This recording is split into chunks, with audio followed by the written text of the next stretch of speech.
Le Coran a été écrit au 7e siècle.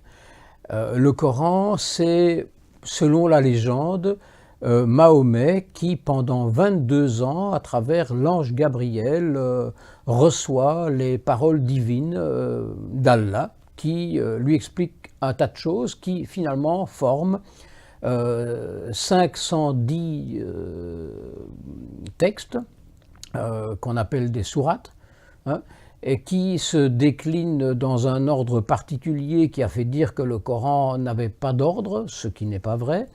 Et ces sourates se déclinent sur 6200 versets. Un bon musulman doit d'ailleurs réciter au moins un verset par jour. Il en a donc pour un moment.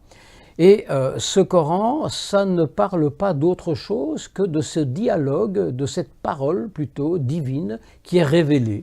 C'est d'ailleurs en soi un des dogmes de l'islam, puisque le musulman est tenu de considérer que l'islam est la dernière révélation divine, qu'il n'y en aura pas d'autre.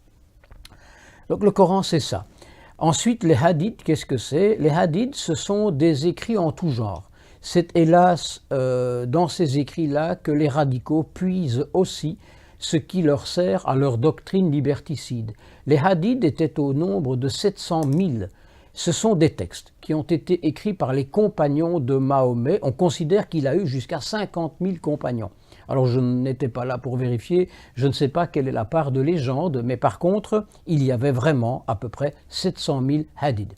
Au XIIe siècle, l'islam a décidé de codifier les hadiths pour les ramener à 100 000 seulement. En soi, c'est déjà beaucoup.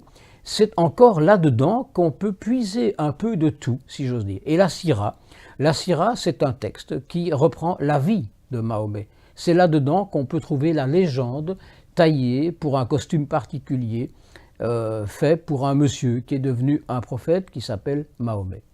Donc voilà, on a 3 textes, le Coran, les hadiths et la sira.